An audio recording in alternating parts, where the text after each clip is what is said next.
Welcome back to the Encore Audio Archives YouTube channel. I'm Taper Dave, and this is my channel. The archives and load up some other talks that I've got of these Bob Earll cassettes. I've had them sitting on a hard drive for some time now. I've decided to share them with you all. Let me know what you think. Some people loved Bob. Some people hated Bob. Bob was Bob, but he talked all over the world. I mean, he's from Los Angeles, Beverly Hills area, and did other things. I think he was a writer. Just click down below, like or subscribe, or both, like and subscribe. Just click down below, like and subscribe on my channel. It helps me out. Just a little click for you, doesn't cost you anything, and I'm bringing you some Bob Earll. And have a good day if you want to. I'm Bob Earll, drug addict and an alcoholic. I'm glad to be here to help you celebrate your anniversary. I think that's far out. I have a lot of affinity for people who are in programs that don't want to be there.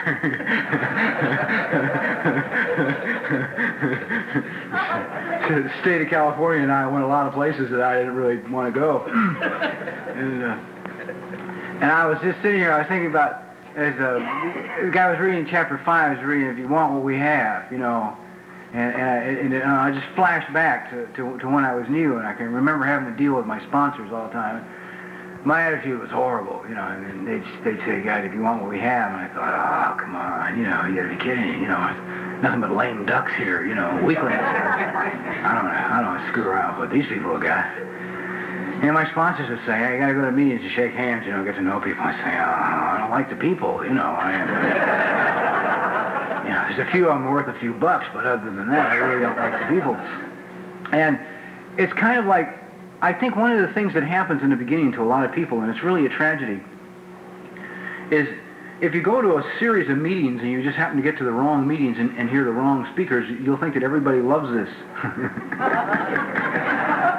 And you'll get the impression that everyone is thrilled and delighted to be clean and sober and overjoyed to be a participating member of AA, and you're sitting out there thinking, you know, why the fuck me, man? Why, you know? Yeah, what did I do, man? Jesus, why, you know, I didn't really want to end up here. I kind of hoped the stuff would keep working forever, you know. It's I would be here if anything worked, but nothing works, so I'm here, you know. And you just sit there and you die, you know, and guys get up and say, God, I'm so grateful to be an alcoholic and so proud to be a member of this fellowship, I can't tell you. And you think, if any of my friends find out I belong, you know, I mean, I never wanted to, I leave the meetings, I never wanted to see anybody on the streets. I would duck them if I saw them in a market or anything. I didn't want somebody coming up with all this cheery bullshit in the supermarket, you know, around people I might know. I mean, I could not cope with but, you know, that's part of that's part of the self-destruct of the basic alcoholic. And I think the big lie is all the people I know, all the people that I'm really close to in Alcoholics Anonymous, I've been clean and sober for over 20 years now, and the people that I'm really close to, they all hated AA. You know, I don't count among my friends of the last 20 years anybody who loved this from the beginning. You know, we didn't have any choice. We came here because the drugs and the alcohol stopped working. They just quit working. The stuff started to backfire, you know. You could shoot 5.5 cc's of speed, straight meth, and go to sleep. You say, something's wrong here.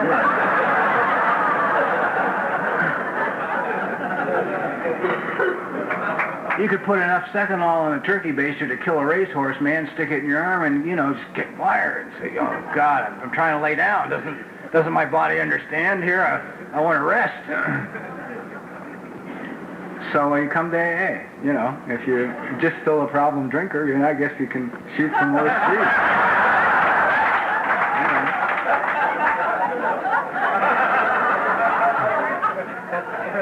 If you're really burned out, however, this is a great outfit. You know, if you got more time left, you got more time left, and there's nothing any of us can do about it. You know, because I'm not going to talk about this stuff long, because I like to talk about recovery, screw drinking and using. You know, we all know how to or how not to do that, or we wouldn't be here. I mean, you don't get here by mistake.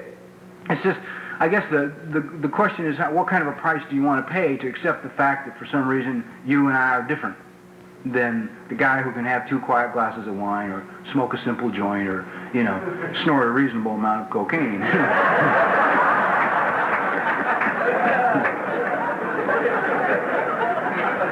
See, I don't know about that. I came out of the 50s, you know. I'm a drug addict from the 50s, and if you had tried to put a man's cocaine up your nose in the 50s, he would have broke your nose. You know, I mean, it was for shooting, you know. It was to be IV, and if you took it any other way, you were a fool, you know.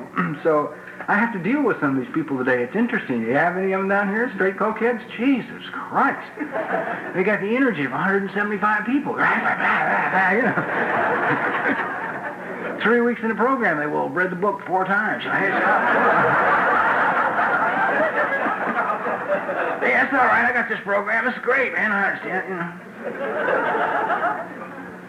So, and don't think you're alone if you're, you know, if you just don't know how to cope in society. I have a guy I sponsor who I adore finally went out and got a job, and the interesting thing about this was when he went to get a job, he was 37 years old, and he had never held a job in his life because he was a righteous cocaine smuggler. And, I mean, he literally had no Social Security card. He had no job. He had done nothing. You know, he had to go get, so he's selling real estate. So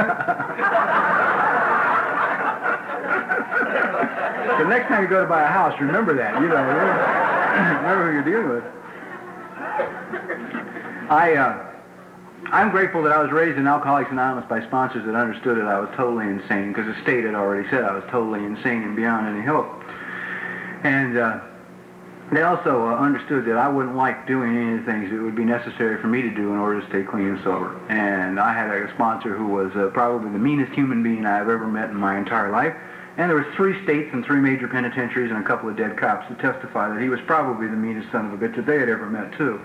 And he said to me at one point, he said, look, you got to understand something, man. He said, you don't have to like, because you got the attitudes you have and you come from where you come from and you've lived the way you live, you won't like any of the things that will be necessary for you to do in order to stay clean and sober. You will not like any of them. But you had better do them or you will die. Ah, now I can understand that, okay? Don't give me this bullshit about if you want what we have and are willing to go to any length to get it. I don't understand that. But if you tell me, and they used that was a weapon. That was kind of, set up the chairs for the meeting or you'll die.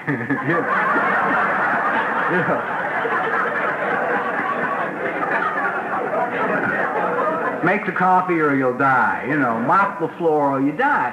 And I never did none of that stuff happy. You'll hear a lot of people in AA who are happy to be participating and to be part, but you don't come from where I come from. You don't bring the attitudes I bring and mop a goddamn floor and be grateful, you know.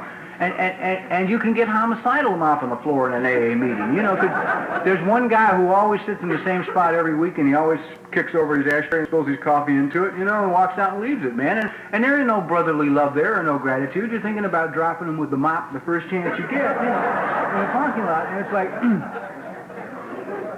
until my sponsors made it clear to me that that was okay. I didn't have to like it.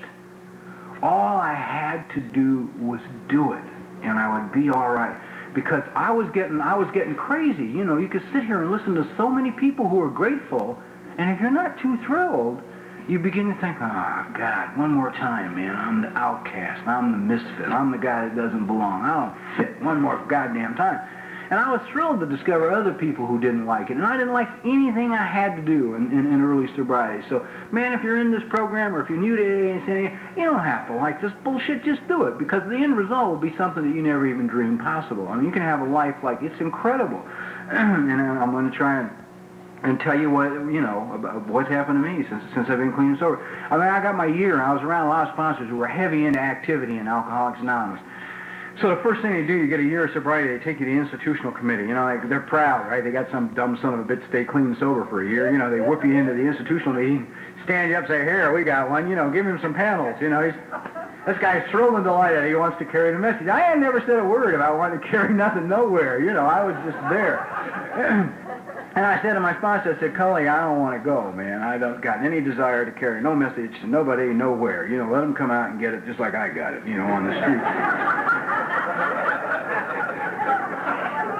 And he gave me this look he always gave me, you know, which could break bones. And he said, you don't understand the simplicity of this situation, you goddamn idiot. He said, either you start carrying the message back in facilities where they wear blue and brown, or you're going to wind up living where they wear blue and brown. I thought, oh, shit, you know. So I said, okay. So they gave me 3 panels. They gave me Lompoc, the federal prison in Lompoc, which is a thrill. Okay, first of all, it's 200 miles from any lengths.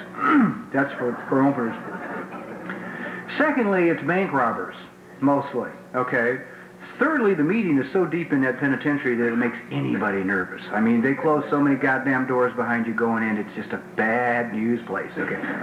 Thirdly, the priest who was the inside sponsor, hated AA, because he had a little drinking problem himself. So you had to cope with him, and you couldn't give a lot of hope to the guys in the meeting because all the bank robbers are doing a minimum of 7 years, right? I mean, they're not going to see the parole board for 7 years. So you get talking to a guy before a meeting who's been there for 2 months. Say, what do you say? Come to a meeting when you get out? I mean, Jesus Christ. The guy's looking at 7 more years before he even begins to think about it. That was panel number 1 they gave me.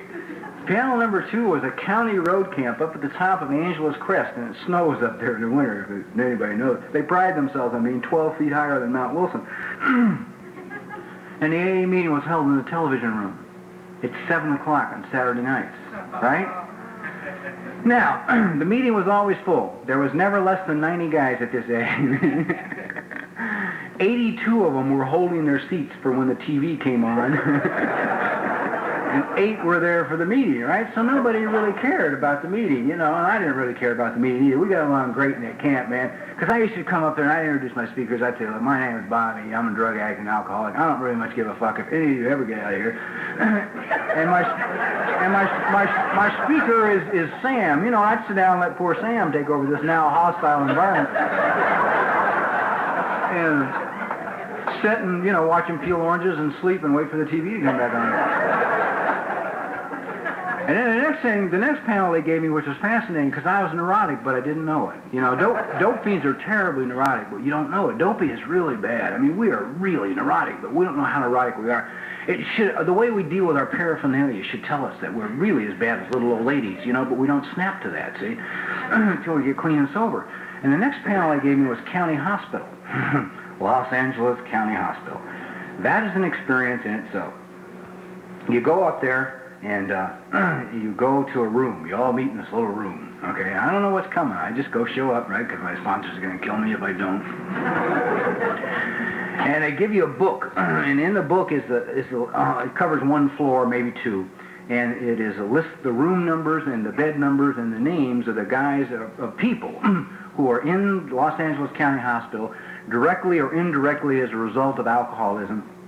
In those days, just alcoholism. They didn't give you dopey, you know. They didn't, I don't know where the hell they had dopey. Upstairs, 6 floors where they had dopey. And they give you a little handful of literature, and what you're supposed to do is you're supposed to go find the room, find the bed, shake the guy's hand, introduce yourself, tell them you're from Alcoholics Anonymous, lay a little AA literature on them, lay a little AA dialogue on them, and go find somebody else, you know, the next guy on the list, and go talk to him. And when you completed your book, you're done, and you go home. It sounds simple enough, right? Hey, big deal, okay? Huh? I walk in the first room, I'm looking for this guy, Max, right? I remember his name was Max. Never remembered his last name. I find Max about 3 beds from the door, okay? Now, Max has been living outdoors for about 40 years, okay? And Max is laying there in bed, man, and he's got open sores all over his body. And I mean, I'm just talking oozing open sores, right? And he's yellow from drinking. And Max is laying there scratching at all these open sores, see? And I'm standing there looking at Max, and I don't want to get near Max, you know what I mean? I don't want to shake his hand. I don't want to talk to this son of a bitch. I don't want to get near Max, man. I'm like, oh, God, spare me. But I'm there because I got to carry the message of Alcoholics Anonymous. So I say, hi, I'm Bob. I'm from Alcoholics Anonymous. I'm standing about this far away from the bed, right?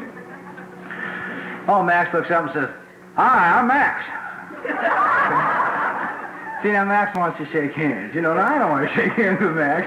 Honest to God, I don't want to shake hands with Max, man. But I'm standing there, my sponsors' voices are ringing in my ears saying, on any given occasion, you may be the only example of Alcoholics Anonymous that a man ever sees, and you better be the best example you know how to be. Ah, Jesus, you know. So you shake Max's hand, right, you know. And I stand there like this, holding it, you know. Oh, wait, I don't like to touch my clothes, man, or my body, you know. So I'm talking with Max with a hand out here. I lay a little literature on him. I get the hell out of the room, get down the hall to the men's room, wash with the green surgical soap, screw the soap for the public, you know. Dry my hands and go to the next room. Well, the guys you call on were all just about this bad. And by the time I would get through with an hour and a half in that hospital, you had to go once a week. I would leave that hospital, man, I would be totally insane. Stark, raving mad. I'd feel little crawling things all over my body. I'd get in the car, I wouldn't want to touch the steering wheel because I got to touch it in the morning. When I get up, I'm thinking, can I drive home, man, with my elbows splitting? Like a guy that can't send me to this hospital one more time, I'm going to die. I had a goddamn panel for a year. Okay? For a year. I had Lompoc for a year, too. I had that Screwball Road Camp for a year, too. It's just thrilling. All of them were really wonderful.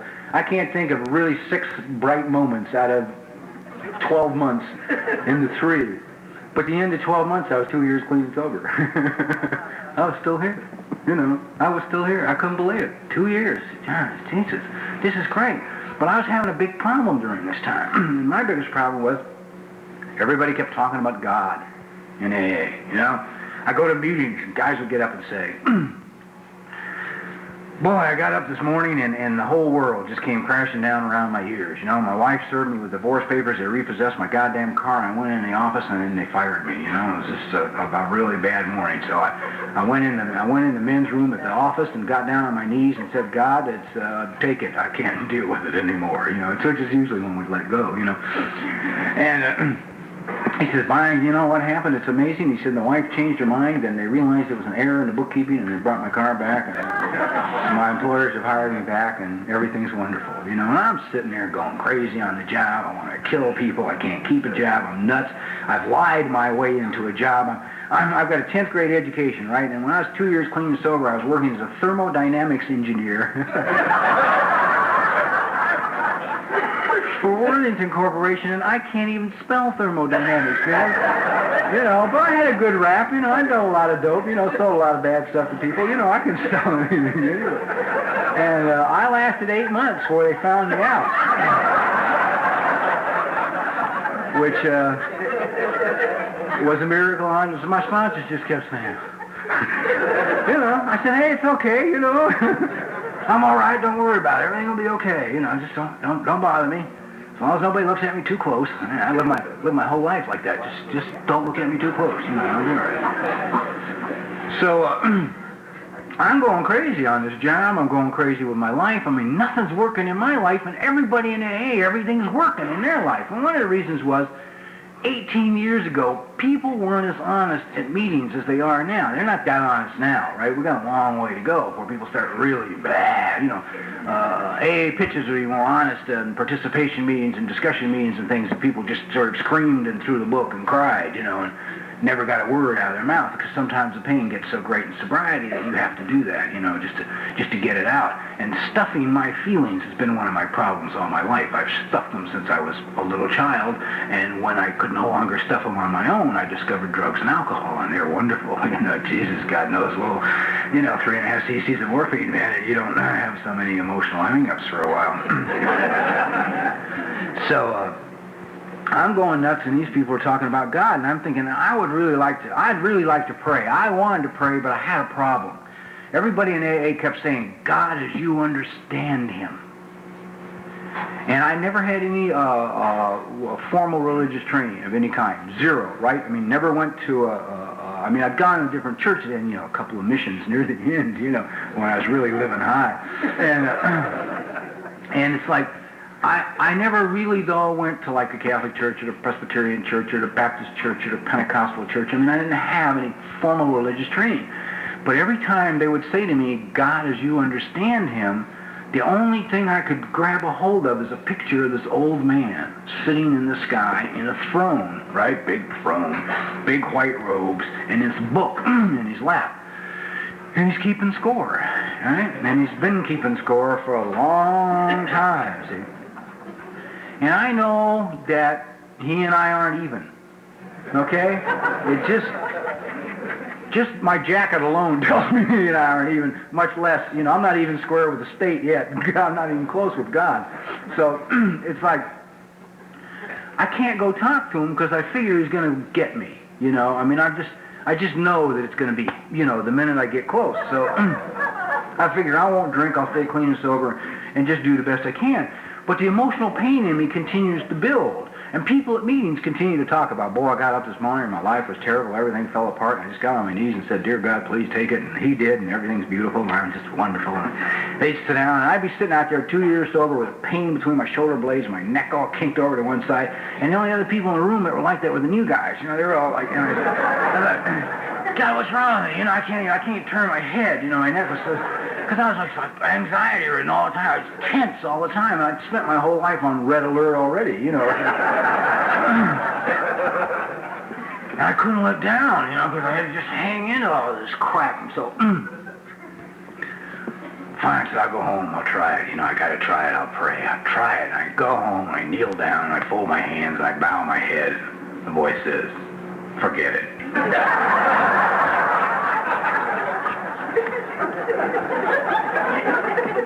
See, now I don't know about a lot of you, but I was a victim of a lot of voices, and they all emanated from up here. About 13, if I never really could count them all. I had a meeting by myself once at home, though. Had 11 chairs in this around a circle, and I was able to put a personality in each chair. So, yeah, what can I tell you? Oh, it's great being nuts.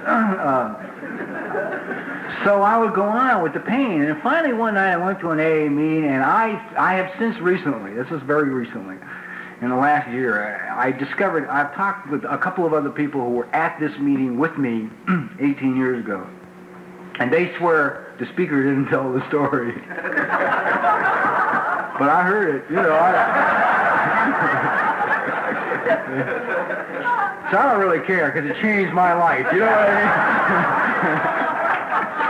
In fact, I walked around here for 18 years thinking some guy told us. Doesn't matter to me a bit. Anything that works, man, just can hang on to. It doesn't matter where the hell it comes from, you know. But I heard the speaker tell this story about two guys in a bar in Alaska. And one of them was an atheist, and the other was a very religious man. They're sitting there drinking, and eventually their conversation swings around to God. And the atheist looks at the religious man and he says, hey, I don't believe in your God. The religious man says, well, why not? Atheist says, I gave your God a chance to prove himself to me once and he didn't do it. And the religious man says, well, in what manner did you give God a chance to prove himself? Atheist said, well, about 6 months ago I was lost about 150 miles north of town in a blizzard. He said, I knelt down in the snow and I looked at the sky and I said, God, if there is one, I'm lost and I'm going to die. The religious man looks at him, smiles a very knowing smile, and says, why, you must believe you're here. Atheist said, nah, some goddamn Eskimo came along, showed me the way back to town. Well, I got to tell you, man, I lit up like a Christmas tree, see, because the bells went off, because my one sponsor, who was a total maniac, the only time we ever would have a gentle conversation is he would say to me, he would sit me down in a corner somewhere. He would never let anybody else hear him being gentle. And he'd say, look, dummy, the kingdom of heaven is inside of you. And just quit looking everywhere else outside. It's in you. Well, I don't know how you are with your sponsor, but I had a way of handling mine, which is agree. At all costs, yeah, right, I got it. I understand. You know, I mean, any of you guys know how to program, you know what I'm talking about. Yeah, I got it. Hey, I understand.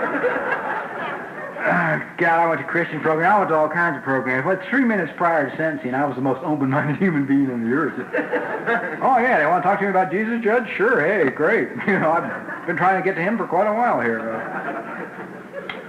So anyhow, I'm like, I listened to this, well, I'll tell this other little piece of it. I listened to this story about the Eskimos, and I say, yeah, right. God works through people, because here's how I got to AA. I don't want you to think, particularly this is for you guys in the program who aren't here willingly, you know what I mean?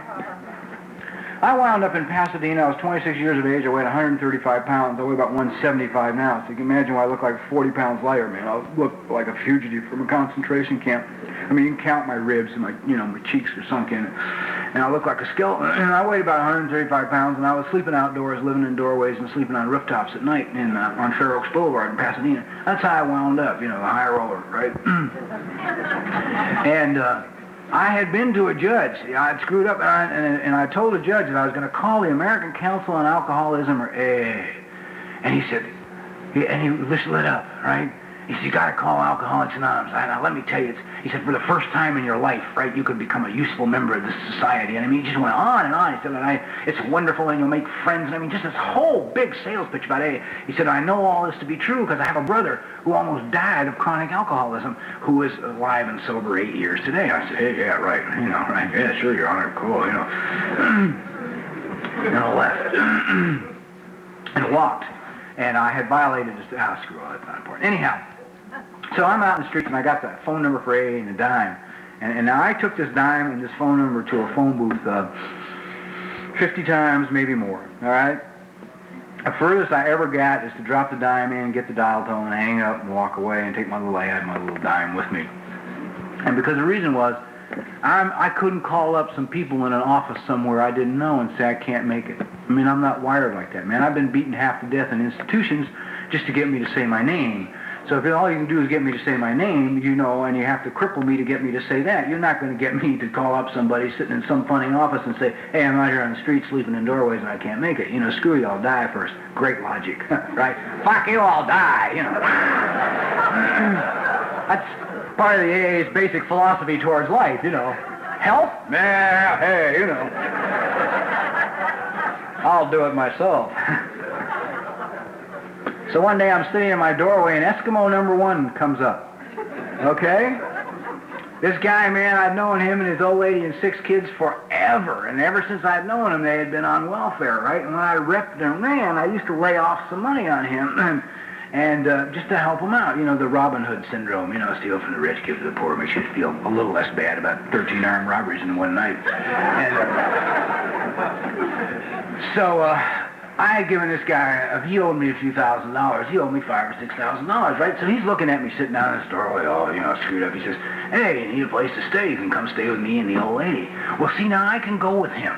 And there's a lot of people out here. I know a lot of you guys understand this logic. I can get out of my doorway and go with him because the son of a bitch owes me.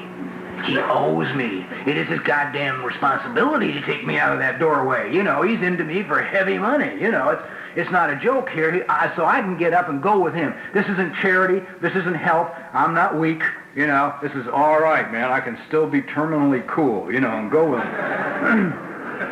We get a block away from my doorway, where I'm living, to this 1-bedroom apartment, him, the old lady, the 6 kids, and 375,000 cockroaches. All right? Some I brought with me, I know, because I was getting sick. But... So I'm sitting there that night, man, on the couch, and I'm like shaking, and I look at him, I says, God, one of these days, man, I gotta call that AA thing and do something. And he says, well, there's a girl down the hall goes to AA. Right? Eskimo number 2, okay? I didn't know what a girl looked like went to AA. I had no idea. This is 1962. I had an idea what I thought they looked like, but I didn't know what a girl looked like that would go to AA. I wanted to see what a girl looked like that went to AA. I walked on down the hall with visions of grandeur, right, with a burned out body. It's cute, but anyway. So, I knock on the door, and God in his infinite wisdom, I really love God today, because he's so shrewd, he out-snookers all of us, It just doesn't matter. I have discovered that he uses all my character defects for his good, So it's like, see, God knew that if some adorable little damsel in frills and lace opened the door, I would lie, right? He knew I would be helpless. He knew I would begin to lie before I even had a chance to think about it. I'd say, well, I'm a guest in this toilet, right, I'm living in, right? I'm a guest of these friends down the hall. I have a father who has a serious alcoholism problem. I understand that you're involved in an organization that deals with the recovery of alcoholics. Perhaps you can dispense some information that would be valuable to me in dealing with my, I just, blah, right? Bullshit. He knew that's exactly what would come out of my mouth. So the chick that opened this door, man, is big enough to break every bone in my body.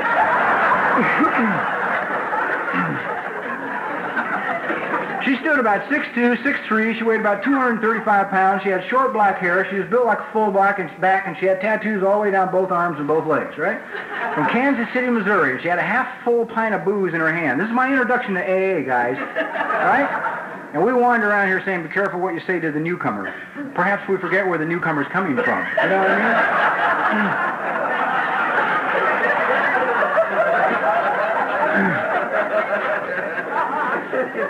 So I look at this chick, and it's street people. I'm thrilled. I can talk to her, you know.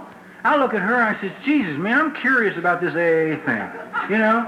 And she looks me right in the eyes, and she said, AA will work if you want it, and I am not ready to quit drinking. It made sense to me, you know.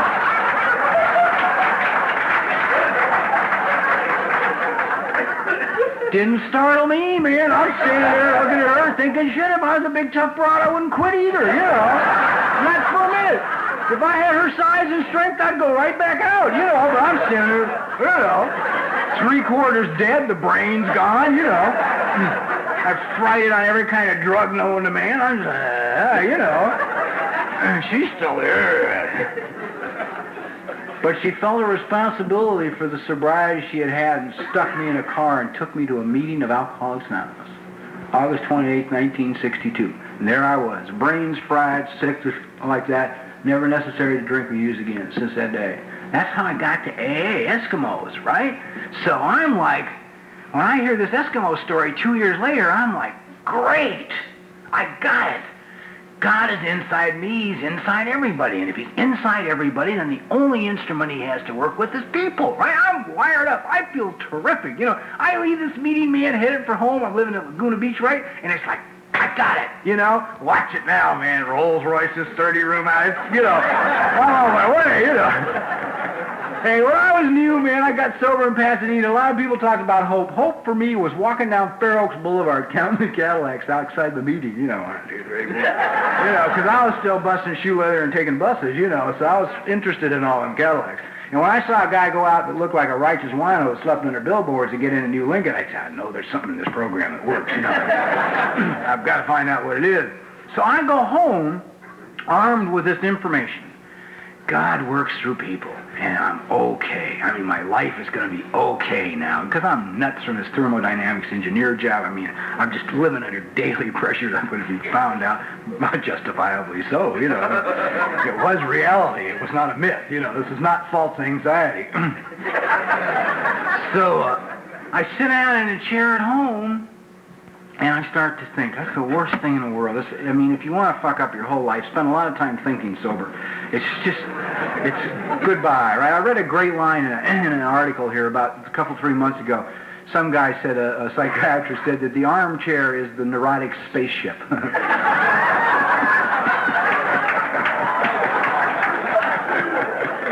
That's right, let me sit and think and I'm gone, you know. It's all destructive to me, you know, never good. So I sit down in this chair at home, and I'm delighted that I have this newfound understanding of God. And my head says to me, that's terrific. We're really glad that you feel this way about God. You ever notice how it thinks it's separate from you? You know, we, this, you know. Watch your mind. It'll always say we. That's what the first thing that taught me that I wasn't alone. You know, that I could look for another part of me that was maybe better than this, you know. So it said, but... So all this newfound information about God is wonderful, but, you know, there's 3 areas of your life that God isn't interested in. And I said, oh, yeah, what are they? I don't ask my head questions anymore. In the last 5 years, the only question I've ever asked my mind is, what is your source of information? See? Because it knows so much, and it's never been anywhere. You know what I mean? I mean, this son of a bitch thinks it's an authority on everything, and it always gets me in trouble. You know, it'll try and talk physics with a physicist, you know. Well, I believe, you know, and then I wind up embarrassed and humiliated, and, you know.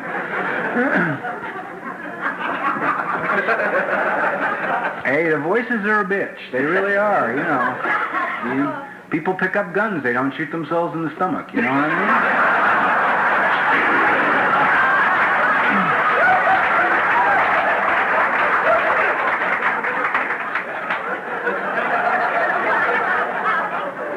Right for the voices. See, because the mind is so bent, it thinks it can kill itself and that it'll go on. I don't know where it ever figured that. You know, among its other brilliant observations, that's one of them. You know, let's die. You know, it has this. I never, in 26 years of living and 11 and a half years of drug addiction and alcoholism, I never, ever, on any occasion, thought about taking my life.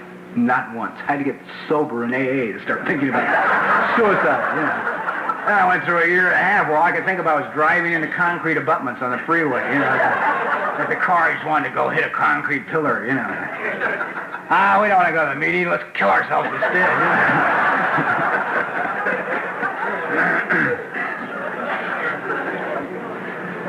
So I say to my head, I say, you know, well, what are these three areas of my life that God isn't interested in? What a fateful question this was. My first thing my head says is, well, money. God isn't interested in money. Any fool knows that God and money are not synonymous, right? And I had to agree with my head. I watched enough Sunday morning Christian television to know that poverty was some sort of spiritual, wonderful thing, you know. So I said, yeah, okay, I believe it. Yeah, I guess if you're poor, you're spiritual, and God wants nothing to do with money. I accept that. You know, I could understand that. See, if anything this thing says makes sense to me, I avoid it today like the plague. But if it's logical to my mind, it's guaranteed trouble. Guaranteed trouble, because this thing, something just is a little off-center. At least I got the big fires put out, but there's still a little one burning.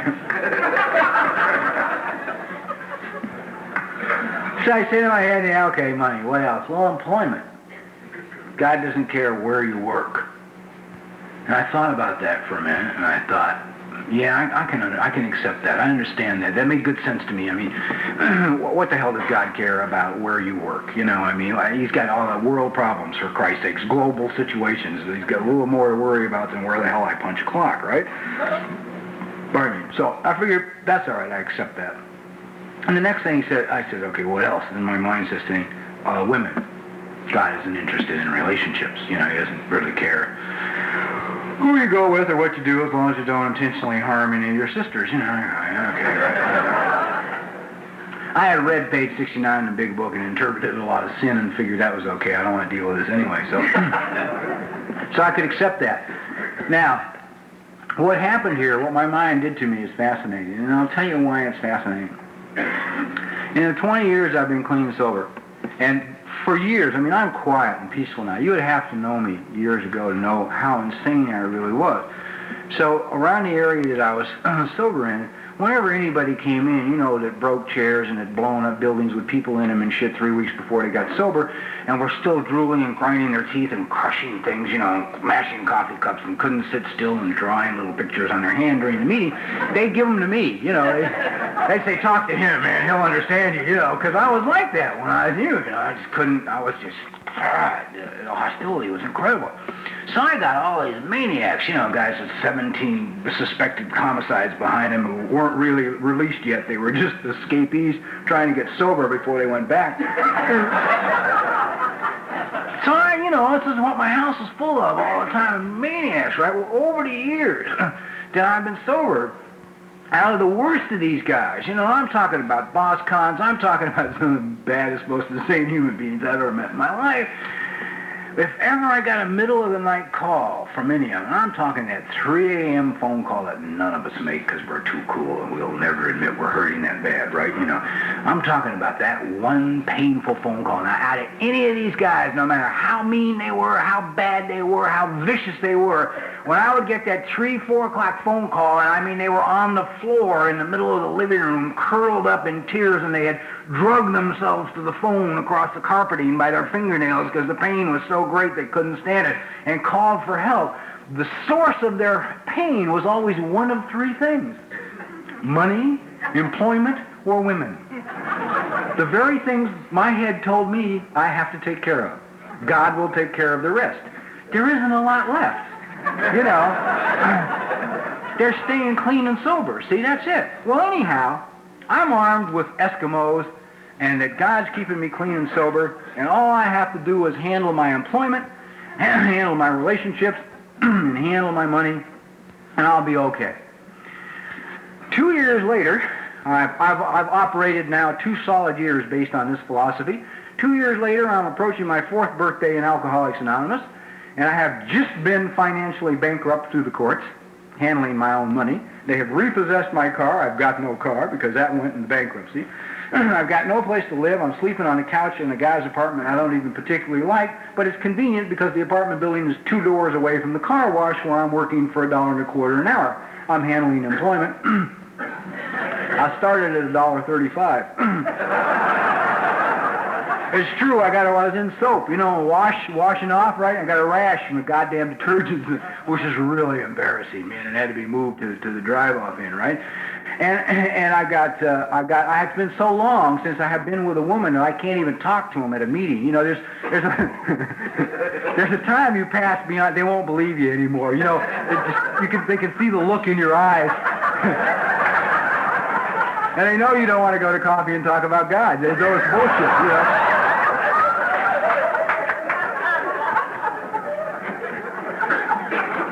So I couldn't even get anybody to carry on a conversation with me, you know. It's like, and on top of that, for those of you who have been institutionalized, you spend a lot of time in institutions, you spend a lot of time sitting on concrete. You spend a lot of time sitting on concrete, you get hemorrhoids, right? So I'm on the drive-off into this goddamn car wash now, from bouncing in and out off these hot car seats all day long, my hemorrhoids are coming back, right? I got no money. I borrowed money from every one of my babies that I sponsor. When central office calls me with a 12-step call, it's humiliating because I got to make sure, first of all, the guy's got a car, right? A, he's got a car. B, he's sober enough to drive the car so he can pick me up so I can take him to the meeting, you know. And this is where I'm at, 4 years sober, right? Hemorrhoids, sleeping on this guy's couch, so horny my eyes are crossed. Working in this goddamn car wash, and friends of mine are saying, "You gonna take a birthday cake?" And I said, "What the fuck am I not telling newcomer? You know, come in here and hang on for 4 goddamn years, man, you know, and this is what you can have, you know. The promised land, man, you know." So they gave me a cake at the Sunday morning meeting in the Glendale Psychiatric Hospital. And that was the only cake I took. So now, an Eskimo, thank God, drives through the car wash, he looks at me, he sees this inherent intelligence. He says, "What are you doing working here?" I said, "I don't know, man. I haven't the slightest idea what the hell I'm doing working here." You know, he said, "Well, I run a factory a couple of blocks from here." He says, "I can give you a job, pays 50 cents an hour more, and you're earning here." I said, "Hey, I'll take it. You know, I'll go." Now, I only explain this job for those of you that are crazy, because you will understand. You will understand. It takes a real nut to understand this job, but you'll understand. They take me in this factory and they show me a trim press. Okay, now it's a big hydraulic machine. It's a die casting plant. Makes all kinds of things. Wheels for cars, ashtrays for airplanes, door handles for automobiles. I mean, all kinds of crap. That's made with molten metal fired under pressure into these dies. Oh, there's a die caster up there running the big machine. He makes the parts, bring all this crap down the table and stack it in boxes next to the trim press operator. Me, right? And what you got to do is, when it fires into the die, the metal, it flashes a lot of unnecessary metal. So you take, say, a door handle for an automobile out of this box, and you bring it over, and you carefully put it down in this die, in this huge hydraulic press. And you have 2 massive buttons here. They like to think you'll keep both hands out if you have 2 buttons. You push these 2. I learned to, you know, smoke a cigarette and hit one with a needle. It's the alcoholic, you know, can't leave well enough alone. You gotta be on the edge every minute. So you take it, you put it in the press, you hit the 2 buttons, this press comes crashing down, trims off all the unnecessary metal, raises up, you take it out, you put it in this box here, and you get another one. That's it, for 8 hours. That's a sole function. And I was thrilled to have the job, you know. I was so grateful. I mean, driving cars off the end in a car wash when you're nuts is bad, because you got to deal with gear shifts and keys and starters and clutches and brakes and different models and makes and people walking around. And if you're nuts, you can't handle that crap. But, you know, how many have been nuts in sobriety? There's some days tying your shoes can be too much. Getting out of bed can be too much, you know. The head says, "I ain't going," you know. You lay in bed, break out in sweat, and the head says, no, we can't go, not today, you know. They're going to get us today, you know. So you get under the covers, you know. What else can you do? So I'm delighted to have this trim press job, right? Anyway, I went from that to being a die caster, but I still had a lot of problems, man, because I'm still operating off this philosophy that I'm taking care of the employment and God, you know, and women and money, so nothing else is doing much good. I'm trying to do better with my money. I'm trying to pay my creditors weekly. I can't have a checking account because you know, right? I wrote $35,000 worth of payroll checks, for Christ's sakes, once upon a time. You know, if you do that, a little checkbook like that just means, you know, you're right until you run out of checks.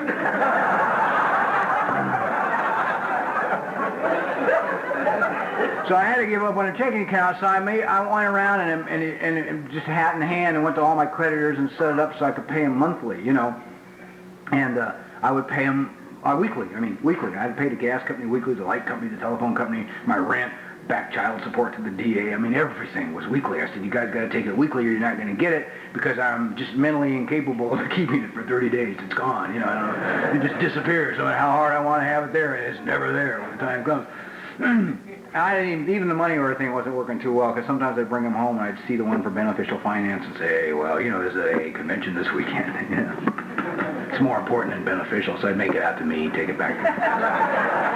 Cash it, Jesus. God, what we do to ourselves is incredible. I mean, if you think you have any enemies, they're near nothing close to what you are to yourself. So anyway, I'm working as a die caster in this place, but I'm still tense, you know, and so when you're tense, you can't get along with people. Well, or I can't, you know, because the anger is just whoa, whoa. So one day I chased this guy through the plant with a piece of pipe, you know, and I get him, you know, finally I get him all the way back in the back corner of this corrugated metal barn, man. I mean, I've got fire coming out of my eyes and my neck is 7 sizes larger. And this poor bastard, you know, I mean, Jesus, he didn't really do anything. He just made a small mistake, you know, in the way he set his die, and it fired some hot metal and hit me in the ass. And I went crazy, you know. I just went absolutely, it happens all the time, you know, in the die casting shop. But today I just went, goodbye, you know, that's it. I left and this other guy took over, you know. I got him by the throat. I got this piece of pipe and I was standing thinking, what am I doing, man? Why am I living like this? What the hell is going on? You know, I can't do this anymore. So I go back to, I drive down Laguna Beach, and there's a guy in Laguna who's, you know, very notorious on the program, named Chuck. Now, I never spent any time with him because his wife gets better answers, so I would always just say, hi, Chuck, go right through the living room into the kitchen, where else it was, and talk to her. He's great, but he spends him so much time to get to the answer. You know, he's got to go, I don't care about the deer in the canyon belonging to him, you know.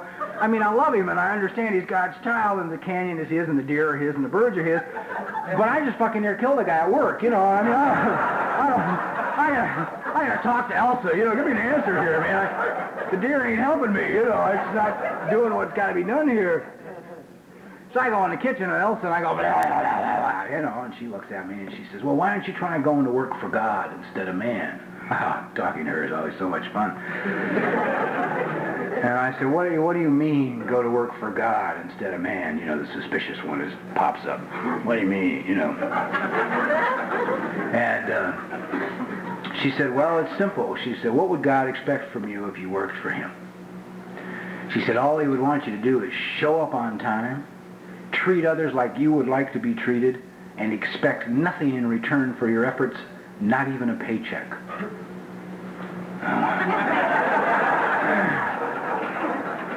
I say, yeah, okay, sure, right, you know. I'll try it. I was so sick of behaving in the old way, so sick of talking with the old words, just so sick of making anybody afraid for any reason. I just didn't want to scare another human being again ever, as long as I live. I just thought, God, I'll try it. You know, I will really sincerely try it. And I went back to work, and I got there every day on time, and I was really nice with the guys. And I had a lot of trouble with the guys, you know, because a lot of these guys were okay. I mean, they were like basic valley, you know, blue-collar die casters. You know, I mean, they had campers and kids and boats and went away for the weekend and all that horse shit. You know, I mean, I grew up on, you know, asphalt and neon lights, and I don't know about the wilderness, and I ain't thrilled with it. You know, I mean, I'm not big for bugs and sleeping bags and all the rest of that bullshit. You know, it doesn't thrill me at all. So I had nothing to talk to with these guys. You know, all they want to talk about is Lake Winnie Mock, you know, and all the crap.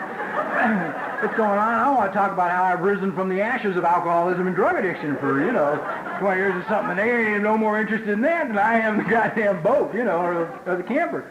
But I would listen and smile and nod and be cheery. And I really got along with the only guy who never trusted me was the guy I chased.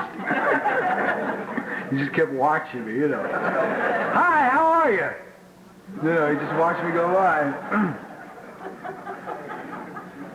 So I'm doing the best I can, and one day they surprised me with a paycheck. Once in 8 months, I forgot the paycheck was coming. I mean, I did a pretty good job with showing up on time and treating people. I just put my focus on that, and I'm paying my bills weekly and walking. I walked to work, still didn't have a car. I'm approaching my 5th year of sobriety, and so one night I go home. See, my theory now is, for a lot of us, I don't know about today, because I think sometimes you learn more quicker in treatment programs. Maybe it helps you get to some of the pain earlier. Give you a lot of hope while I'm here. If you think you got pain now, just stay clean and sober a little longer. Gets better every day. So I went home about a month, 2 months away from my 5th birthday in AA. So, and I'm now 4 years and 10 months sober. I'm living in this little apartment. I'm sitting on, I got them Hollywood beds in a little single apartment.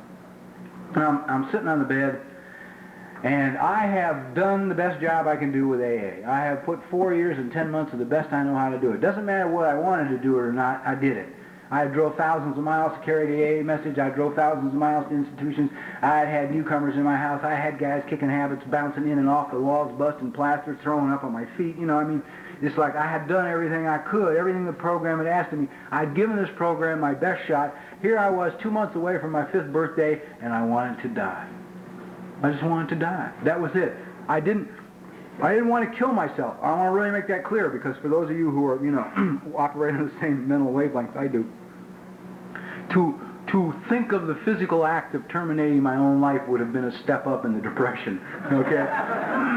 I just wanted to die. I wanted to sit there on that bed where I sat and die, all right? So finally, out of sheer desperation, and one of the concerns I had always had about my relationship with God was I didn't know the words, I didn't know the right words. I'd watch these religious shows on TV, and the ministers would always have these flower metaphysical phrases that they would use to petition God to do things for them. And they always seemed to be really precise, and they knew the right words. And I used to think if I could just pray maybe in the right words, that God would take some of this pressure off of me, So finally that night, in sheer desperation, this is the prayer I offered up. So if you're worried about what you say to God, I think you can relax. Because I looked at the ceiling in my room, and I screamed at the top of my lungs. I said, if you're not there, I am fucked! And I just went... Because in essence, what I had reached was this point where I knew inside of me if there was no God, I was going to die. Because I couldn't do any more than I had done. I had done it all. I had stayed clean and sober for 4 years and 10 months, and I wanted to die. All I wanted to do was die. I was through with all this horse shit, right? I go to work the next day. I place a brand new Allen head bolt into a brand new Allen head wrench into a brand new Allen head bolt, right, machined perfectly, okay? And it slipped. And I went backwards against one of the furnaces and crushed 2 vertebrae in my back. And a short time later, I'm laying in an emergency hospital in Van Nuys, and the doctors are saying things to me, well, that's it. You can't go back and die cast. You can't stand for long periods of time. You can't lift anything heavy, blah, blah, blah, blah, Because my back is a mess I was the kind of person that was better to hit from behind, so I have a lot of fused vertebrae and fractured pelvis and bones chipped by bullets and things like that. And I wasn't in the best shape anyway when I went in there. So all these doctors walk out of this cubicle after delivering this great, sense of hope for me in my newfound life. And my mind, once again there to be supportive and loving and helpful to me, says, see, you dumb son of a bitch, you surrendered last night and today broke your back. And I thought, oh, Jesus. I was like, for the first time in all my sobriety, there was a second voice, and it came from down inside here somewhere, right? And it said to my head, why don't you shut up? And the other part of me said, yeah, God, I'm really tired of listening to this thing. What I'm going to do is, I'm just going to assume that everything's okay, right? I'm just going to pretend it's all right. I'm laying here in the hospital, my back is broken, I can't go back to work at what I do, but it's God's will and it's fine. Only better things are meant for me. I just decided that's the only choice I've got. I've tried for almost 5 years of sobriety to think, scheme, maneuver, manipulate, arrange, call, get this person, arrange that person. I mean, that's how I became a thermodynamics engineer with that bullshit. Almost died, arranging, scheming, maneuvering, manipulating. I just said, I'm going to do what's put in front of me and forget. The single most important prayer to me today is that my life is in perfect order regardless of appearances. I say that prayer a lot. Man, I look at my life and if things aren't right, I say, it's okay. It's right where God wants it to be. And the thing I find about declaring perfect order is interesting. If everything isn't in order, it's changed quickly as soon as I believe it is. Yeah, I know. I can hear the moans. Yeah, it is. But it's how it works. So I go home and I file for vocational rehabilitation, apply for disability insurance, and the whole vocational rehabilitation thing is just, God, such a bummer, man, Because I got no trade, I got no profession, I've got no education, and they can't figure out what to do with me, I still got a lot of voices up here, so I took 5 aptitude tests in 5 weeks, came out 5 different things, each time. So they don't know what to do with me, I came out a forest ranger, I can't stand the outdoors, a social worker, mechanically inclined, musically inclined, I can barely whistle, you know what I mean? And I said to my therapist, or my counselor, this vocational rehab counselor sitting there charmingly in her wheelchair, I said, well, I think we have a definite problem here, because if we take this musically inclined classical pianist and stick him in the forest, there's going to be some tension, So they want to send me to 4 years of UCLA to get a BA in psychology so I could work with the poor suffering alcoholic. I said, you got me kidding, And I couldn't get through manual arts, man. For Christ's sakes, I lasted, 8 months there and almost got killed by the faculty. So I go home and I go visit them and I get my disability checks and I go home and I go visit them and I get my disability checks, and this goes on from July, it was July when I broke my back, to December. Okay, now I'm 5 years sober, I'm on disability, living in my little apartment. Nothing's changed. I'm sitting there one night, and I'm reading the TV guide. And inside the TV guide is an ad saying, would you like to be a writer? And something inside of me in here says, yeah, let's try that. I thought, okay, let's try that. And the head starts up with, you're incompetent, you got no brains, you're an asshole, you'll never be, it's always there to give me a hand. Anytime I want to, venture out and try something new, nobody will do to me what I will do to me. I just ran a 10-mile race last Sunday. None of the other runners were out there saying to me what I was saying to me. They're all saying, hey, have a good run, hope it goes well. It's your first 10-miler, huh? Terrific, right on. They're all being supportive. My head's saying, you ain't going to make it, you're going to go too fast, you're going to quit halfway.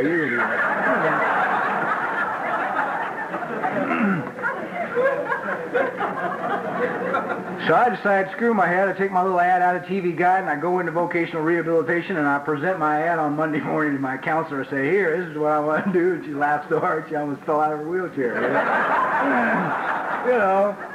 She knew everything there was to know about me. She knew that not only did I not finish high school, she knew that I had failed English ever since the 4th grade, and I am a phonetic speller.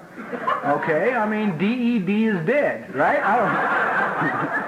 The A is unnecessary. I don't care what anybody. I have a dictionary at home. It's for phonetic spellers. Because a dictionary doesn't do you any goddamn good if you can't spell the word. If you're looking for the word character in the dictionary, you can't hear the H. You have to start at the beginning of the C's with a ruler and just go. That's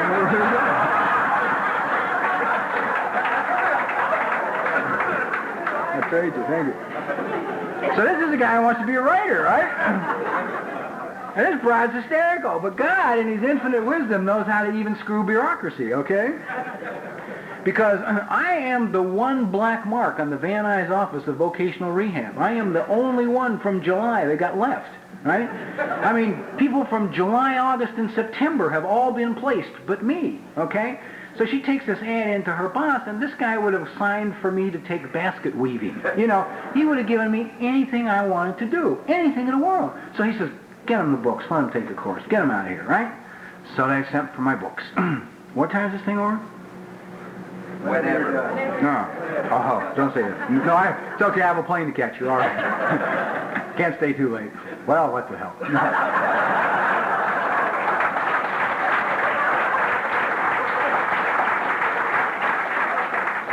Spontaneous program. So I get my books and I sit down and I start reading my books from the school and I start trying to write a short story, okay? It is so bad. I mean, it's really bad. It's a couple of guys sitting in a drive-in waiting for the connection, you know what I mean? And it wasn't even good. You would think it would, for Christ's sake. I was the connection for enough years. You'd think for Christ's sake I could have, you know, but it was really bad. So, but I'm reading my books, you know, while I'm doing this, and the first thing I hit in the book that makes any sense to me says, it's really important that a new writer should write for a medium he's familiar with. I thought, I got it. I never read nothing in my life, you know. A couple magazine articles, a few dirty books, you know, but nothing of any substantial information. So, but I watched a lot of television, you know what I mean? A lot of television. So I'll try and write for television. So I gave up trying to write short stories. Now I sit down and I try and write a bonanza, okay? Not like I've lived in the Old West, you know what's going on.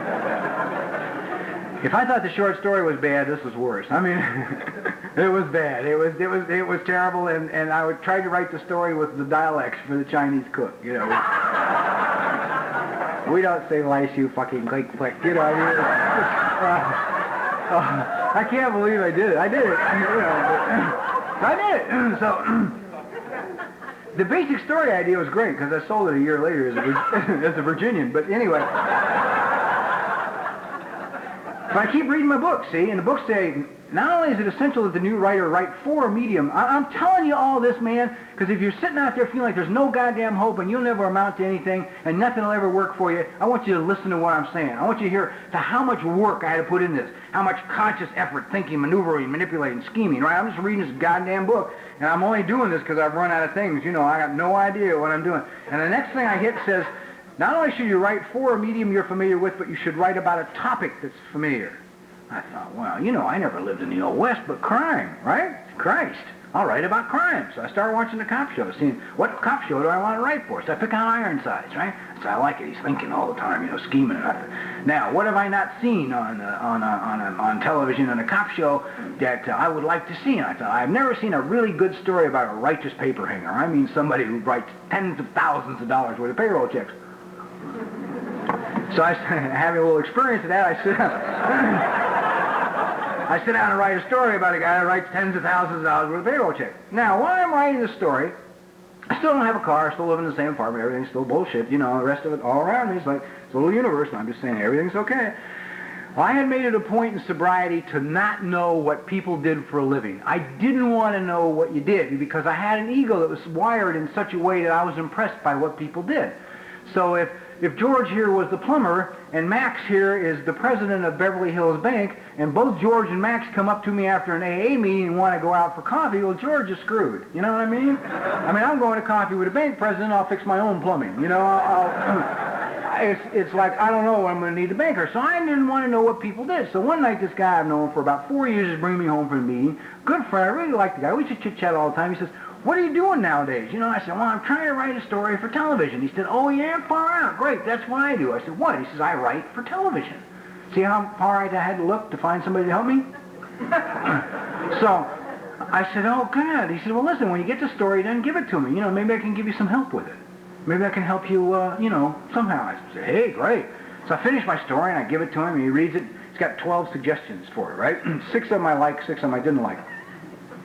So I made the 6 I liked, and I didn't make the 6 I didn't like. And I've since learned that's fine. It's just creative choice. It's the difference in how I see things from how he sees things. So I got it all done, and he says, okay, look. He said, there's a girl on the program who types my stuff for me after work when she gets off work. Would you like to have her type this up for you? Someone's got to, you know. I mean, they don't know at Universal that DED is dead. You know what I mean? Somebody better do something here, you know. There's some strange words in there, you know. It makes sense to me, you know. So he says, okay, we'll give it to her. So off to this strange girl, we give this story to type, and I walk around for 3 days wondering how the hell I'm going to get it to the studio and what's next, and I decide everything's in perfect order. That's okay. Shut up, head. Everything's in perfect order. That's my head saying you wasted all the time. It's all horseshit. You're never going to amount to anything. Give it up. So after about 3 days later, this girl calls me on the phone, and she said, hey, listen, I just finished typing your story for you, and she said, and I read it, and I really like it very much. She said, I think it's a very good story. She said, did Jim tell you what I do? And I said, well, no, he didn't. She said, well, I'm secretary to the associate producer on Ironsides. See how hard I had to look for her? How much scheming, maneuvering, manipulating, and thinking went into finding her, right? She said, if you don't mind, I'd like to take it into him and let him read it. I said, hey, feel free. I'll give you part of the money, So she takes it in. They read it. They like it. Now they call me in for a meeting. Now Jim, who does not know, I'm just giving you all this to let you know, man, there really is a chance out there, okay? Jim does not know what a literal person I am. I'm a very literal person. And he says to me now, okay, here's what they're going to say to you. The producer is going to ask you if you have ever written a script before. And he said, tell him no. He said, but tell him that you will do a better job for him than his hacks at the studio because it's more important to you than it is to them. And tell him, secondly, they're only going to pay you $2,600 for the script, and they piss that much away on a mistake on every show. Okay, I've got it, right? So on Monday morning, man, I'm in the Black Tower of Universal Studios, riding up in the elevator, carrying my little story, talking to God, saying, if you don't get off this elevator with me, I am in so much trouble. I don't know what to do, right? So finally I get in, I'm sitting down in this guy's office. Now this guy is a fire breather. I mean, he's got a reputation, I don't know none of this, right? He's got a reputation in the industry for eating people alive. I mean, people walk on eggshells around him. He will ruin careers if he can, right?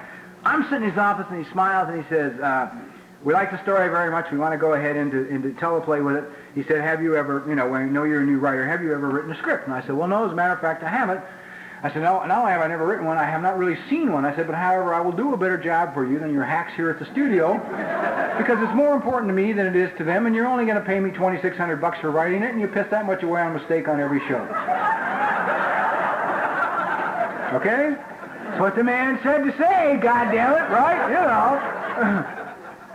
Silence. Okay? Stone silence. About longest 10 seconds of my life. And then he starts to laugh, right? He can't stop laughing, okay? Nobody has ever talked to him like this. I mean, he's hysterical. We're still friends today, 15 years later, we still go have lunch and laugh about, when we met. So he says, go home and write the script. So I go home and I write the script. I mean, I borrow a stack of scripts like this from Jim and went through total insanity, and I got the script written, and I turned it in, and they loved the script, and they were really good to me. They let me come into the studio and make the changes necessitated by production, and the director who was doing the episode, it was his first episode, so they let me hang out with him for 6 days while he shot it, and every day on the set. And it was just really a nice experience, and the show gets all done, and the producer comes up to me and says, let's do another one together. I'd like to do another Ironsides before the season's out. I said, hey, okay, great. He said, go home and, think of some ideas and come back on Monday, Wednesday, whenever it was, and we'll do another show. So I go home. Now I turn to my mind, this son of a bitch which has talked to me endlessly for 31 years for a simple idea. You know what it says? Right?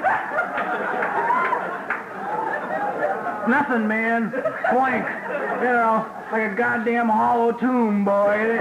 All it says to me is, hey, you're just like them guys that write one book. You hear about them guys write one book, never write nothing else? Well, you're writing one script and you ain't writing no more, right? I mean, I'm up all week and I'm pacing, I'm thinking, I gotta have another idea. Jesus Christ, something's wrong here. I couldn't get one. 3 days, nothing, zero, man. I figured, but I had to learn one thing. In my sobriety at that point, I learned, show up no matter what. Just show up. Scared to death, petrified, ill-prepared, doesn't matter. Just show up. That's all I can do. That's the sum total of my participation in life. I show up. and let it just take place from there. I show up and I'm in his office and I'm just like waiting, knowing this is going to be one of the most embarrassing moments of ever. He says to me, well, you got any ideas? I want to die. You know, I just want to die. I want to cry is what I want to do. I just want to, a little kid in me says, oh God, we can't, we can't do it. So I go, well, you know, I gave a lot of thought. And he said, well, anyway, never mind. He says, I got an idea. He says, let's talk about this for a minute.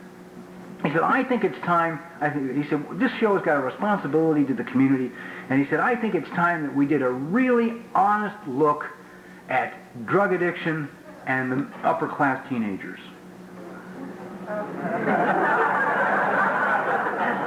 What the hell couldn't I think of that? You know? I'm the dope fiend, for Christ's sake, you know. Never dawned on me, I'm so smart. This thing, you know, always so smart, right? So I look at him, I said, oh yeah, great, wow, God, we can talk about that, but you know, typical dopey's attitude, right? She says, hey, wait, how come you know so much about all this stuff? And I go, oh, Jesus, I did it again, you know. One more time, you know. I've done it again. I decided, hey, okay, I'm here, this is it. I said, hey, look, I'm a drug addict, alcoholic. I use drugs, drink alcohol, sold drugs, and just, you know, just generally behave like an ill-mannered person for about 11 and a half years of my life. I've been clean and sober through the programs of Narcotics Anonymous and Alcoholics Anonymous for a little over 5 years, and he said, oh, geez, that's great, and went right back on and he said, oh, geez, that's great, and he went right on talking about the story, you know, big deal, he didn't give a care, yeah, right?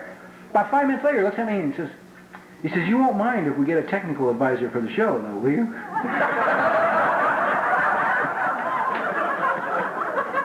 The technical advisor they got was a narc from the valley who I had taken a couple of shots at.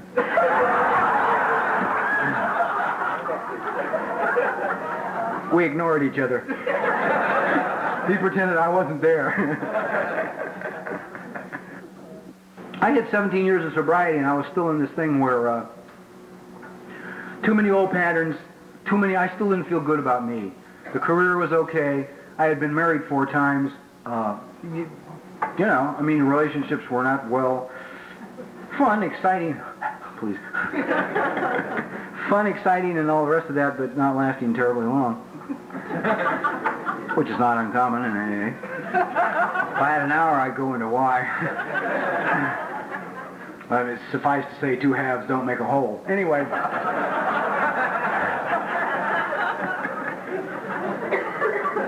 Anyway, at 17 years, I couldn't go on anymore in the sense that I had worked the program as good as I could. I'd written as many inventories as I could write. And I didn't know what the hell else to do, so a friend of mine said, why don't you go into therapy and get some help, you know, outside the program. I said, I think I will, because I don't know what else to do. I can't do it any better than I've done it, and I can't live any more of my life with this feeling, you know, and this constant string of relationships. And also, it is now 3 years later, and I am still there. And I'm going to try and sum up 3 years of therapy in about 5 minutes. When I had my initial visit with my therapist, I ran into a very interesting piece of information. You know, this encounter where you first meet and say hi and get to know each other. And she says, tell me a little bit about yourself. You know, start with your childhood, tell me a little bit about yourself. And I said, okay, well, when I was 15, they threw me out of Manual Arts High School, and I hit the streets and began to use and sell narcotics and drink alcohol, and for the next 11 years I went nuts, and then I found a program of Alcoholics Anonymous and Narcotics Anonymous, and I have been clean and sober ever since. And she says, wait a minute. She said, I said, you know, start with your childhood. Your life did not start at 15 years of age. And I looked her straight in the eyes and I said, well, I don't remember anything before 15. I just don't remember anything. It's blank. And she got that great look, you know, the therapist get, like, I can write a paper on this guy, you know. God sent me one, you know, good one. And what's interesting is, I had taken a lot of inventories in AA, but I had taken them with my sponsors, see? And my sponsors couldn't remember their goddamn childhood either, see? So it wasn't unusual to them that I couldn't remember mine, you know. We all thought we were born at 15, you know. Did nothing ever transpire before that. Well, I'm here to tell you, after 3 years of deep digging and searching, I've come to 2 or 3 well-founded conclusions. One is, thank God my parents were smart enough never to get a dog. And they never bought a dog because they knew a dog would be too big a responsibility. So they had a kid instead. I am the child. There's a lot of people that would like to meet my parents because of the anger that was a result of their upbringing. Anyhow, one or two of the things that I've discovered. Oh God. Okay, just one little thing, and then I'll quit. I'm sorry. I just want to tell it because I think it's important. It may not be, but I think it's important. First of all, the voices have stopped. I'm down to 4. I can't tell you what a delight that is. I have 4 real honest-to-God voices now instead of 15 up here. That is a joy. I mean, my days are so much easier, you know, than waking up with the goddamn committee screaming and yelling, all wanting to go 7 different places at the same time, and 3 wanting to quit, 2 wanting to die, you know, just basic, starting each day off, you know, ready for life. I'm down to the small child, a gentle, beautiful little boy who lives inside of me, scared to death and doesn't trust women, but I understand why now. Then I have the adolescent who's got my insurance on assigned risk because I got him a Corvette 3 years ago and he's almost killed me in it. I just got rid of it. I had to give up. Goddamn insurance is costing me more than the car. I don't get along with him well yet at all. He's a big pain in the ass. He really is. He's still girl hunting, you know. He's still looking for the big breast and the cashmere sweater that he can squeeze behind the locker door in the hallway. That's all he wants, you know. That's all he wants out of life. He don't care about nothing else, you know. Don't want any responsibility with nothing, you know. They just, hey, look at her, isn't she great? You know, I talk to her, we go to jail, sucker, you know. You may think you're in 17, but you're in a 47-year-old body, and you better accept that quick, you know, before something bad happens here. I have the adult who is an interesting guy. He's a very gentle, a very peaceful soul, and I like him. He's a good man, and I'm enjoying living with him right now. And then that's still the negative voice, which is, you know, tells me I'm a total failure and will never amount to anything. It's still there, but the 4 are much better than the 13. Anyhow, about a year and a half ago, I started to try running because I wanted to do something, you know, for my health. But I hooked up with a lot of guys that were too fast for me. They were for those of you that run, these guys were. Most of them were Boston Marathon qualifiers, and you got no business starting running with guys like this because they'll kill you, you know. And they did. I mean, I was hurting, and I was limping, and I had blisters on my feet, you know, and I was going through a lot of pain. And I have a strange gait anyway because my pelvis has been snapped in half, and I've fractured and torn apart and put back together from the, you know, bones and things that are out of place. So I have a little wobble as I run down there. And I had all these blisters, and I finally said to these guys, the blisters are killing me in these goddamn shoes. You know, they're just driving me nuts because I've changed from one pair to another depending on the terrain. You know, streets, dirt, you know, neurotic. You can't help it. It carries an area. So they said, look, there's this guy in Long Beach who's a podiatrist. He's great. He's the best there is. He's a marathoner himself. Go to him, and he will make you some orthotics for your shoes. You take them from one pair of shoes to the next to the next. It makes all your shoes the same, and you'll feel great. So I go home, and I live in Santa Monica at this time, and I'm thinking, God, Long Beach is a long way away. You know what I mean? I mean, Long Beach is too far to go. So I go to this brunette who's cute, and who's a podiatrist in Century City, who makes me a pair of orthotics, and I go out and run in them 3 miles, go home, sit down for an hour, and I can't walk. I get up off the couch, and I'm crippled, right? So now, I'm trying to run crippled, and my friends are saying to me, look, there's some guys in Pasadena. They are the best sports medicine doctors in the world. They work with the Olympic team. Go see them. They'll have you straightened out. Nothing flat. Well, if Long Beach is far, Pasadena's further. You know what I mean? So I'm saying, I'm not going to go to Pasadena. I'm going to find somebody closer. Now, the tragedy of this is, if you came to me, okay, and said, I have got to go to this doctor in Pasadena because they're the only ones who can treat my back, I would take you. I would put you in my car and I would drive you, but I won't drive me. I won't take me. I'm not important enough to take. I'm not valuable enough to take. I won't put me through any discomfort for me. Zero. I mean, I was 16 years sober before I could quit smoking, for Christ's sakes. I just wasn't willing to put myself through any discomfort to do anything good for me. So I go to a chiropractor in the marina who's closer, who's 40 pounds overweight. You mention running to him, his eyes glaze over. You know what I mean? He don't know. He puts my back in. I go run 9 miles. It goes out. I go back. He puts it in. I go run. I come back. We went through this for about 2 weeks. Finally, I said, screw it. And I got in a car and I drove to Pasadena, and the guys in the Pasadena got me straightened out enough to get me to the doctor in Long Beach, and I drove to the guy in Long Beach. And he takes off my shoes and he looks at my feet and he says, your right foot's practically a club foot. I said, what? He said, it's almost a club foot. He said, what the hell happened to you? I said, when? He said, when you were small. I said, you're kidding. He said, no, it's from childhood, but it's almost a club foot. He said, we can correct it and you'll be able to run okay. It'll take a little while and you're going to go through a little discomfort, but we can make it work. I thought, God damn, I don't remember anything. And I'm driving home and I'm feeling funny, you know, I'm like angry and I'm a little sick at my stomach and I don't understand what's going on. And I'm driving home and I don't remember being crippled or, you know, dragging my leg as a little kid or I don't know what's wrong, see. So I go home, I'm sitting there, and I'm like in this kind of daze, and the phone rings. It's my mother. I love God's timing. And she has just been to her podiatrist. And she's bitching about how inept he is, right? And he did her toenails wrong or something, right? And she gets all done bitching about her podiatrist, and I said, look, while we're on the subject of feet, did I ever have a problem with my feet when I was small? And she said, well, yeah, as a matter of fact, you did. You had very high arches for a child, and you had to have these special-made shoes to support the high arch, and they were very expensive.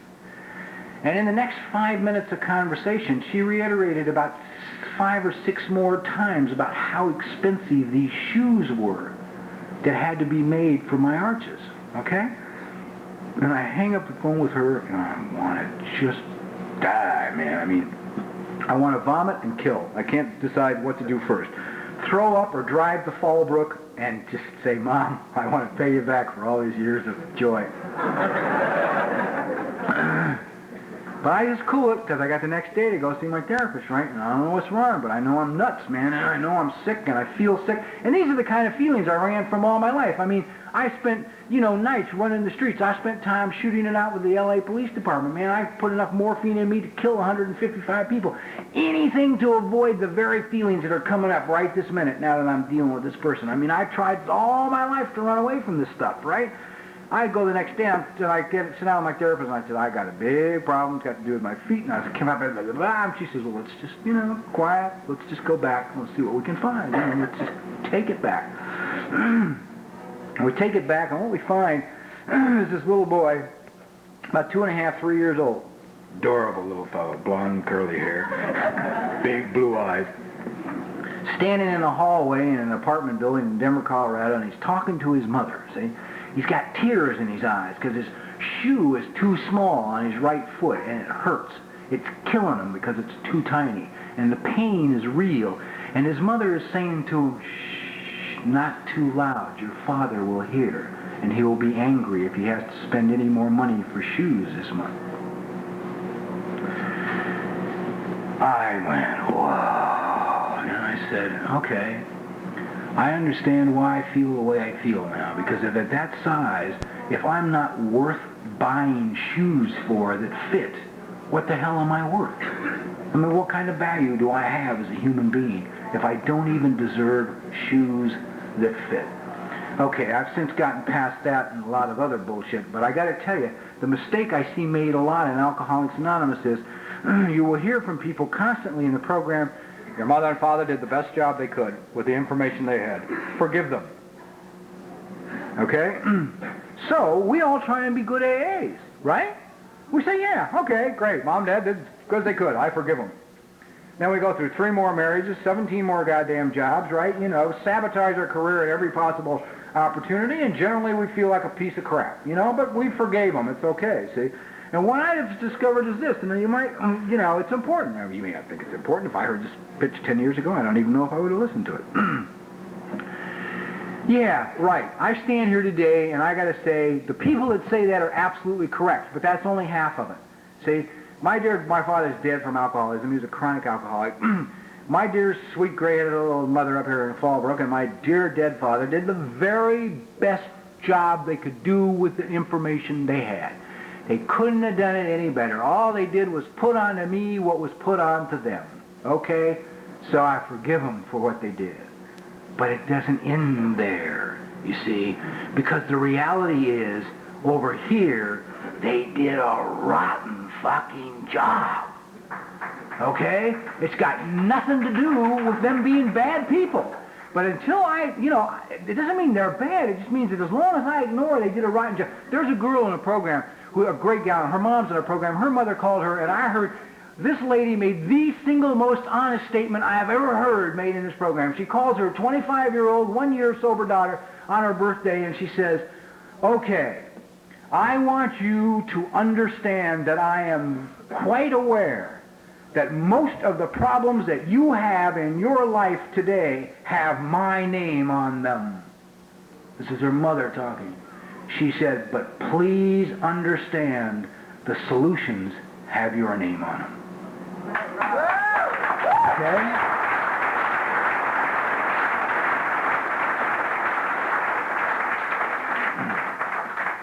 So don't be too quick to turn away from the charming job that was done in bringing all of us up, because we didn't get here because we have high self-esteem. Okay? Today, okay, who am I today? I am 47 years of age. I am still a writer. I am respected in what I do. And like I said, I'm down to 4 people. Only one more to go. As soon as I get rid of that son of a bitch, I'll be really happy. As soon as I can get a better relationship going with the adolescent who lives in me, I'll be happier too. It's tough raising him as a bitch. You know, it's hard when you got a 17-year-old in a 47-year-old body, because he don't know. You know, he don't know, and he don't want to know either. That's... I got a lot of teddy bears. What is happening to me is I'm getting really gentle, you know? And my biggest fear was becoming... I had always this conflict. I always wanted to be soft. I always wanted to be gentle. I always wanted to be intimate. I always wanted to be tender, and I was always afraid I'd really be a patsy. Right? I can't do that. I got to be cool. You know, you got to look good. You can't ever let down, you know. And I find an interesting thing. The gentler I get, the more tender I become. And this is with me. The more intimate I become, the less I let people screw over me. It's amazing. I'm not getting weaker through this process. I'm getting stronger. I don't let people keep me on the phone. I don't want to be on the phone anymore. So, sorry, I have to go. Or I have no time for this conversation. Or, you know, I just don't do it anymore. I don't do these things to myself. So all I really want to, I guess what I'm trying to say is complete recovery is really available here if you make use of all the tools that are presented to you. And in the beginning, if you ain't thrilled about being here, you know, so what? You know? I mean, there's nothing in any of the literature that says you gotta like it. You know, nothing says you gotta like it. Just keep coming, because if my life is any example, it's the best game in town. And I only know that one thing now is really true. You know, we talk a lot about the importance of the newcomer, but the single most important person in this room sits in your chair. It ain't the new guy, it's the person in your chair. Because if you don't learn to love and take care of the person in your chair, he ain't going to be here to help the newcomer. When he comes back, we count. I count. I'm important. I deserve shoes that fit. You know, I buy racing shoes, running shoes, I have to buy 2 pair. I buy 10s and 9s. 9 for the right foot, 10 for the left foot. Huh? I'm worth it. Fuck it. It's okay. You know? It's all right. I don't run in 9.5s anymore. I love you all. God bless you.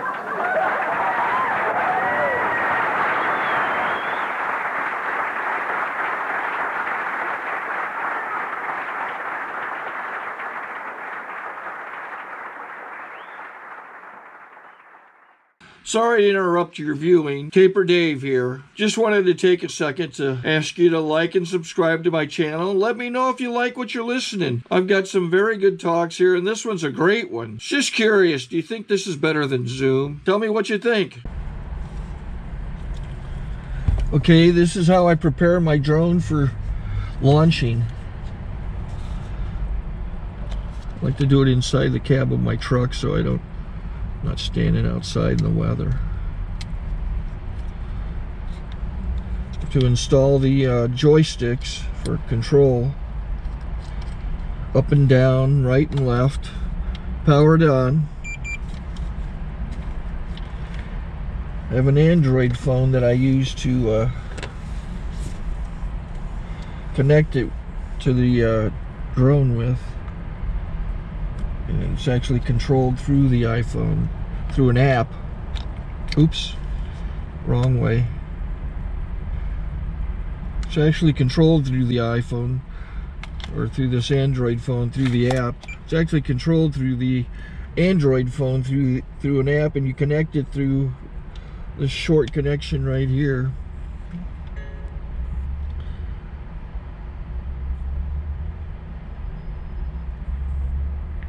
Remote control connected.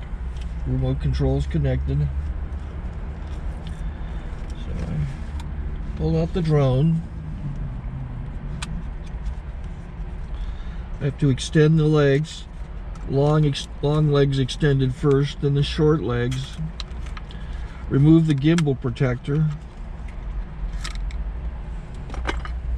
Set that aside, then power it on one short burst, then one long burst. I lay it down. So I have to go to calibrate. So the drone's not connected yet. It shows you here as this drone gets disconnected, even though the remote's powered on. So the drone has to establish it's connected. So I go into the app to calibration mode. First I'll calibrate the remote controller. Start calibration. Out, in, oop, out, in, up, down, and then this little wheel is to control the gimbal. So it's calibrated. Go to gimbal calibration, start calibration, and then it calibrates the gimbal. I don't know if that shows up. The gimbal's moving all over the place. Changes, you can see it on the video. And I'm calibrated to take off. It's acquired 7 satellites at the moment. There are 26 satellites up in the sky, which it has to acquire before you can take off. So it's connected. It's got enough satellites. This is white. I can go to press this little arrow button, swipe right to take off, and it would start the motors if I slid this to the right. But I'll wait till I get outside. Don't want to do it inside.